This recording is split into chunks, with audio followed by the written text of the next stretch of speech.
Hey guys, Red Champ here. So let's talk. Season 4, we have Shock and Awe as well as a couple new abilities. If you remember the last video, I called this one. I figured this would be the next one that we get, and this is what we got. We got Austin Matthews' is X Factor ability. Only for us, it's Silver and World Shell because no other X Factors have been added. We only get the superstar abilities. So, if you want to get practice with this build and see which deeks work and which deeks do not work, head to the free skate and go to the training/practice. Pick Austin Matthews and then do the one-on-one with the goalie, and you can see which abilities light up when you're doing the deeks and which ones don't, and that'll help you get a feel for how to use the ability properly. So I'm going to let you watch a couple clips here, see which ones do and don't work, and then I'm going to get down into the breakdown of the video, and we can go over the new boosts as well as the perk and what my verdict is on it. And I'm going to give you a little bit of a hint here. I'm a little bit pleasantly surprised with it.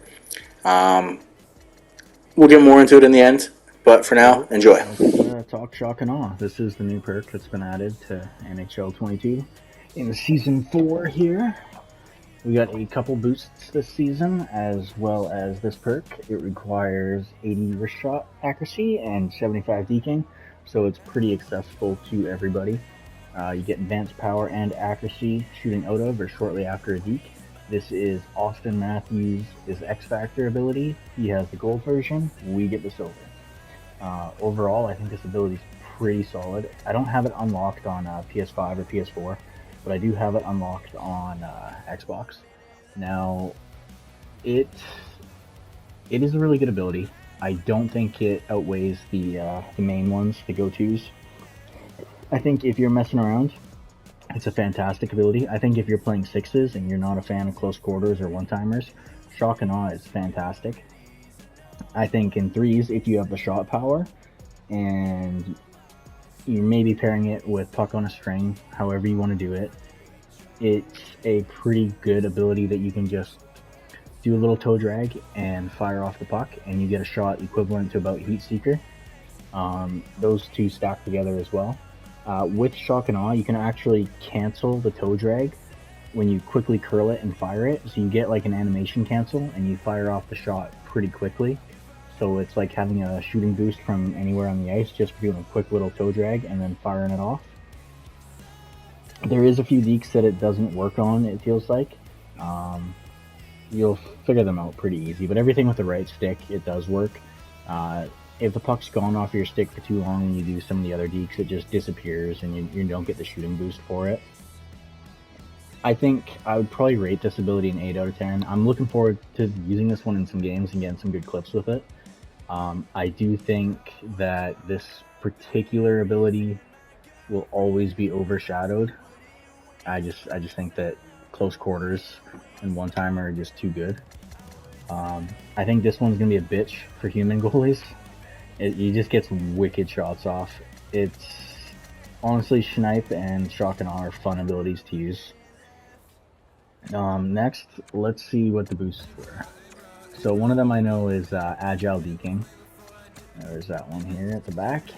Agile Deking, plus 4 deking, and you need a minimum of 80 agility to use it. So that's not too bad. That's pretty accessible. The previous one was Controlled Deking, and you'll see that with Controlled Deking, you require 82 puck control for it. So if you ever tanked your puck control and say you went down to like 80, or you just wanted to have like jacked ass fucking slap shot power, right? Then you could manage that while being lower. Now, obviously, I think puck on or having the puck control higher is good because you want to make sure that you can use lead edges for most builds out there. Next, let's go into the other one here. So the one that we got, where is it? It's an acceleration boost. It is Unbreakable Strides. So this one requires 78 durability. Now, here's my problem with this one. Everything that requires durability means it's almost immediately bad for the classes that are skill classes. So the classes that start at 85 speed, you know, because you need to invest the next tier up in weight so that you can get the 78 durability. And by then, you're missing out on a lot of points on strength and a lot of points in hand-eye if you go that route. It does open up 78 durability, opens up the extra 2 acceleration and the extra 2 agility if you were to have 78 durability, right, for durable edges. My issue with that is that when you build a class, you gain a lot for being smaller and you gain a lot for being big, right? But when you use durability, you kind of put yourself in a position where you're losing out the bonuses from being big, like the high strength you have to take out and put into durability. So you get the negative from that. But when you go down smaller, say like you're going to be 180 pounds instead of the 195 tier. Like, I'll show you what I mean here. So when you hit 180, right, you're going to have 92 speed, and that's fantastic. And you can have 77 strength. But no matter what you do, you just can't make it, right? Your max durability is 75. Okay, so let's go up the next tier. I go to 195. I'm gonna go 511. There's 2 more tiers.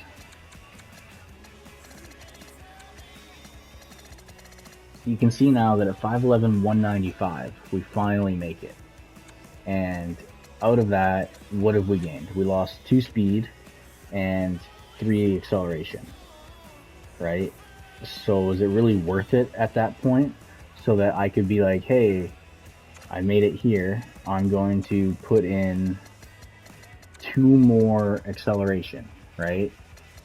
And what, that puts me at 89? But I haven't capped out my strength. All that I've done is been myself a little bit more durable on the hit. I haven't gained anything of relevance, right? The important stats are lost. Your speed, your agility, and your acceleration all get taken down, and you're not gaining enough to actually make it viable, right? And as far as I'm concerned for durability, investing in it is nice with some spare points, but if you're building directly into it, it's just not worth it. I do think, however, that these builds, the new perks that were added, are good for classes like two-way forward and grinder, right? So they're the kind of the middle classes. So you get 77 durability right off the start. So not a big deal there. You put yourself in a pretty good position. And when you shrink yourself down to the minimum for what a two-way forward requires, you actually have pretty high tenacity still overall. Like you see we're at 74 here. So this lets us go right up to 78 right off the bat. And then you don't have to worry about anything else. We're just tossing that on there just to show as an example. So what this will do is let you get 90-90 if you use both the power skating and the acceleration. So power skating requires you to have 79, right? So it means that you have to eat a hand-eye loss. But the thing with that is you can slot in a boost. So you could easily just run one of these there instead. Or you take the 79 hand-eye as it is and then put on magnetic and call it a day. But you see, if we do slot in the extra acceleration perk here, you'll be able to have a two-way forward with 90 speed, 90 acceleration. And the rest of the stats you can play with. I just want to show you guys that that's an option to do and that you don't have to feel like you can't compete anymore. Because when you shrink everything down and everything's the same size, once you have those 2+2s on there, you're starting at the default for what the skill classes are. So playmaker, gangler, sniper, puck moving defenseman, all those classes start at a base speed of 85, and now you're on an equivalent field of play when you use those boosts, while still having a ridiculous amount of defensive awareness, stick checking, body checking. You can actually crank up pretty good. Pretty sure you can get these all to like 85 if you wanted to after all the boosts, or real close to it at least. Yeah, so that's kind of my opinion on the new boosts. I think they're okay. I don't know about the goalie boosts. I'm learning goalie right now. It's not really my cup of tea. I do have a lot of fun with it, but I also understand from a scorer's perspective that goaltending is against you. You're fighting a losing battle 99% of the time, especially with so many shooting perks in the game. Like, you have all these extra shooting perks that, in my personal opinion, shouldn't be in the game, I don't think. I think it makes it a little bit not fair for goalies, or at least give them a better version of it. Like, as far as I'm concerned, if a goalie has fucking 95 glove, you shouldn't be beating them on the glove when they're in position with 95, right? However, that's just not the case, and these abilities break goalies. But you know what? It is what it is, and maybe EA will figure something out and we can get a better goaltending year. But until then, this is what we have to work with. Anyways, I'm going to post some clips to go along with this one. Hopefully you guys enjoy. And remember to subscribe on TikTok and YouTube. We got a lot of content going over there. I'm learning a new editing software right now. It's called Filmora. I've been talking with Carpig a little bit. He recommended this one for me, so I'm going to be tuning around with it, learning the ins and outs on it, and I've got over 1,000 clips to deal with and put up here in the next bit. It's going to be stretched out over the next course of time. There's some stuff coming out I want to get to. I'm not going to be rushing too much on this, but I will have a bunch of stuff out for you guys, so enjoy and take care.